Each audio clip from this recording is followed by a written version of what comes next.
We're going on 2 years of severely interrupted schooling for millions of South African pupils, from sudden remote learning expected in a country where many still use pit toilets, to alternating class days and several abrupt lockdowns.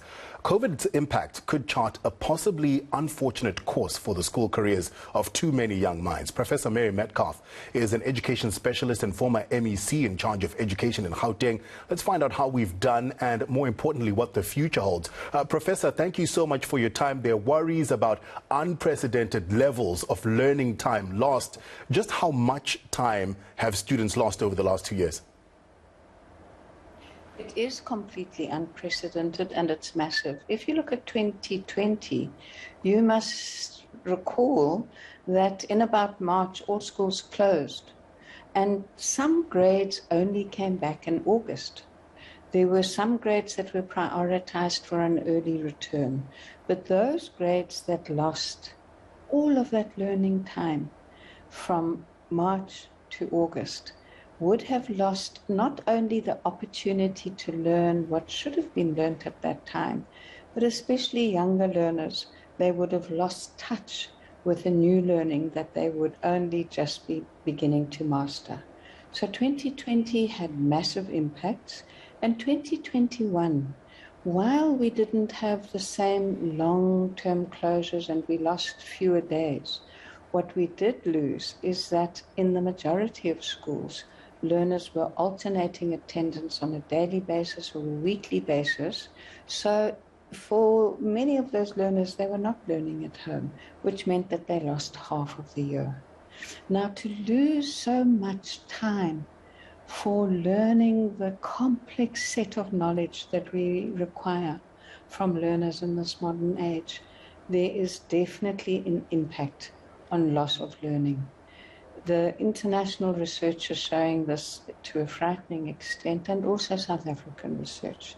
Many learners are not getting the basics of numeracy and literacy in the foundation phase, which is so fundamental to all other learning. And all the way through the grades, there's significant impacts in terms of loss of learning. So from a South African perspective, Professor, is it possible to catch up? And if it is possible, how do we make that happen? Catch-up has to be focused in terms of what are the key foundational concepts in this grade, in this subject. Teachers have to be supported by their colleagues in having conversations about what they need to prioritize. There's a mistake that many people make that just says the teacher needs to go faster. No. The purpose of teaching is learning. So teachers need to be much more in touch with the learning that's being achieved differentially across the classroom and make adjustments to prioritize foundational concepts, key ideas, and in my view, it's numeracy and literacy. If we, all the way schools and in high school in particular, can really sustain confidence in reading. Reading means that you would be better able to learn content subjects if you can read. This is a highly skilled process that our teachers need to, they did it last year. Teachers are doing their best to prioritize what must be learned. Let's look to the future, Prof. One teacher said, listen, a bleak 2022 awaits children at school. What's your take? You know, I think that people are tired. I do think that the sense of endless reaction to this pandemic is what has spawned a lot of the skepticism and negativity. It's a lot to take in. This pandemic is unprecedented. I think that what many of the scientists are saying, and the position that I'm adopting, is that we have to accept that this may be with us for a long time. Vaccinations will help. It will diminish the impact of the virus. Fortunately, teachers were given the opportunity of being vaccinated early on last year. But we have to say, this is life. We have to make it work. We have to support our children.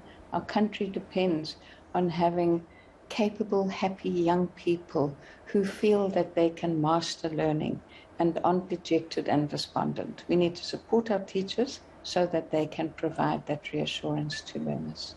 We're also awaiting matric results, Prof, and the matriculants from last year transitioned to online remote learning in 2020. Are you anxious about those results? Well, first of all, I have to challenge you on the assumption that they transition to online learning. That's a minority. The majority of learners in our schools do not have access to their own devices, to data, to structured environments where they can learn at home online. Some schools do, and that exacerbates the inequalities. For the matric class of 2021, that class was the grade 11 in 2010 and lost so much time. I think schools have worked incredibly hard to make sure that they've supported the grade class of 2021 as much as possible. But the backlogs were greater than the class of 2020 because the class of 2020 had a normal grade 11. The class of 2021 did not have a normal grade 11. So learners need to be supported to understand that this pandemic is unfortunate. It may impact on how well they have done relative to their aspirations, but there's always opportunities to improve and to achieve the marks that you would have hoped to have achieved. We need support for those learners. I hope there are many matrics from the class of 2021 who heard that message. Prof, thank you so much for your time. Professor Mary Metcalf, an education expert.